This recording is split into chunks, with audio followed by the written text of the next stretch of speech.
she don't know me. I told her, girl, I will beat up you and your family. Your moms, your pops, and your granny. Now everyone's looking at me cause she's causing a scene. Cause clearly she wants to get beat up. She gon' find out just what these hands are all about. Because the got in my way. You said you wanted to fight me. You on the ground crying now.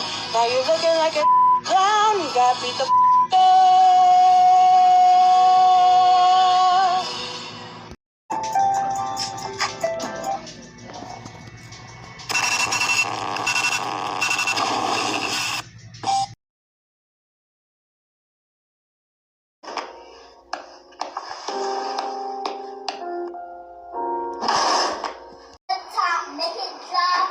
Beat your ass. She was standing there, she never took her eyes off me.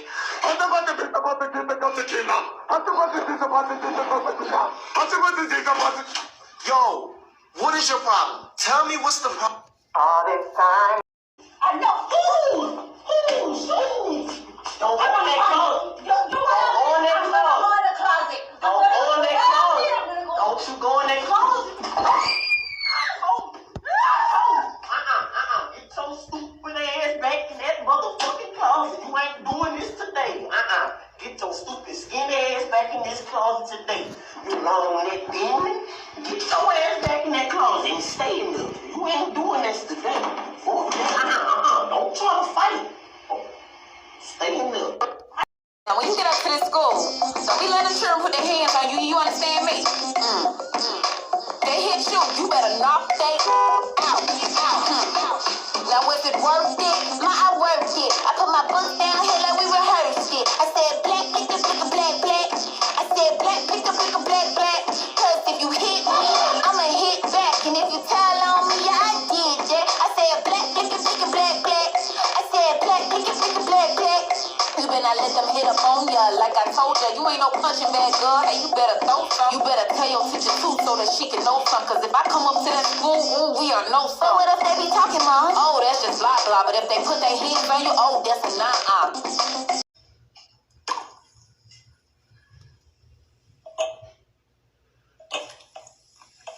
What the fuck is you doing, bro? You couldn't pour that fucking Sprite in there?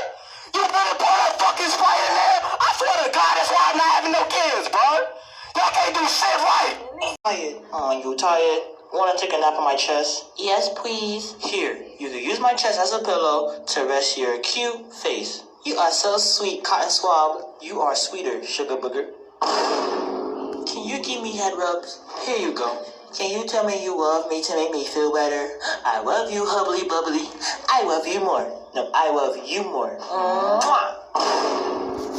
Hubby, I'm hungry. Are you hungry?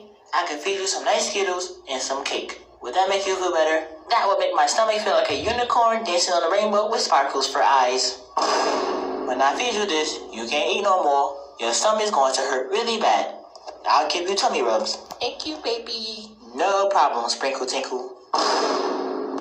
Hubby. Doing the most terrifying things and I have no idea what to do.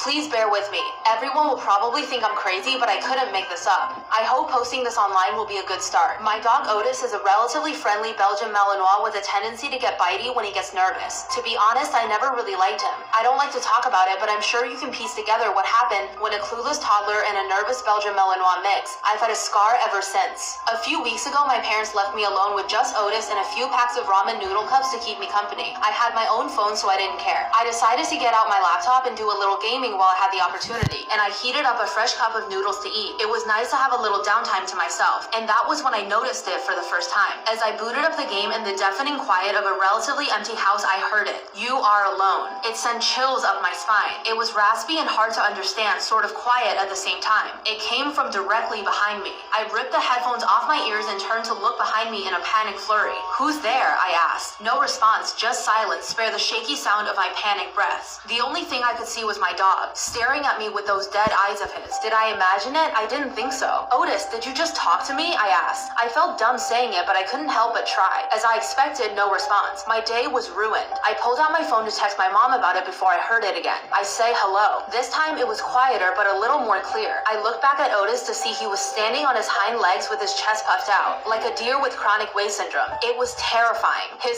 eyes were directly on mine, and he slowly sauntered towards with great difficulty. What the hell, Otis? I yelled, scrambling backwards off the couch. He fell from his two-legged walk and ran down the stairs with impossible speed. I was stunned. I knew there was no one I could tell. I had no evidence, no footage. They would think I was crazy. I would too. If someone came up to me and told me their dog talked to them while standing on his hind legs. It took me a while to go and check where Otis was. I was afraid. I sat in the living room unable to do anything but look around and check for signs of life. I decided I was going to text my mom a vague call for help by just telling her she needed to come home and that I would explain later. I knew she wouldn't believe it if I told her Otis was talking to me and walking around like a human, so I waited. I eventually built up the courage to walk downstairs to check where Otis was. I slowly walked down the steps, each creak in the old wood making me slightly more afraid. And what I saw was the most harrowing thing I'll ever see. Otis popped his head from above the doorway and hung upside down, staring at me right in the eye with an uncanny little toothy grin. And he just hung there staring at me, and I didn't even scream. I just stared right back, unable to move, unable to think. And he said one thing and one thing only, and I will never forget it, not until the day I die. He said, "No one will believe you." Survive encountering Kuchisake Onna. Kuchisake Onna is a figure in Japanese urban legend also known as a slit-mouthed woman. Some believe she used to be a beautiful woman until her husband took a pair of scissors and slit her mouth from ear to ear. Now the spirit of Kuchisake Onna wanders the streets of Japan, wearing a surgical mask and holding a pair of scissors. And if you're not careful, she'll give you a permanent smile just like hers. To survive an encounter with her, you'll have to answer her questions correctly. She asks all her victims, "Am I beautiful?" But saying yes will result in her slitting your mouth to look just like hers. Saying no will send her into a rage as well. The only correct way to answer is to say something vague. Or you can answer her question with another question, like asking her, "Do I look beautiful?" This will confuse her and buy you more time to escape. Remember to tag a friend and follow for more. Guess what, baby? What's up? I got my nails done. Perk. For real? Let me see. Oh, you want to see? You feel me? So, yeah, Wait. I thought you was getting white nails. Baby, what you mean?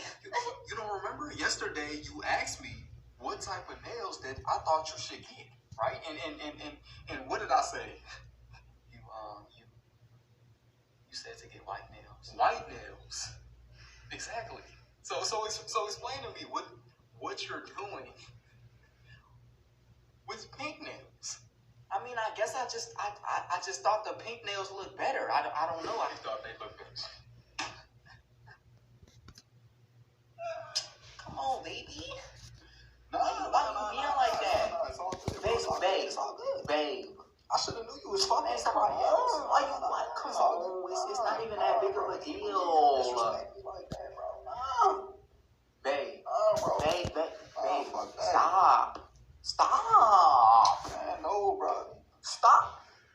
Boy, what is you crying for? You act like I ran over your PlayStation or something. Like, Nah, bro. Nah. It's all good. oh my God, boy, it's not that It's all deep. good. Like, I don't know why you overreacting like bro, that. fuck Like, that, bro. You know how your birthday next week? yeah. I'm not buying you shit no more, bro. You not getting nothing off Shane, bro. Oh my God, bro. Hell no.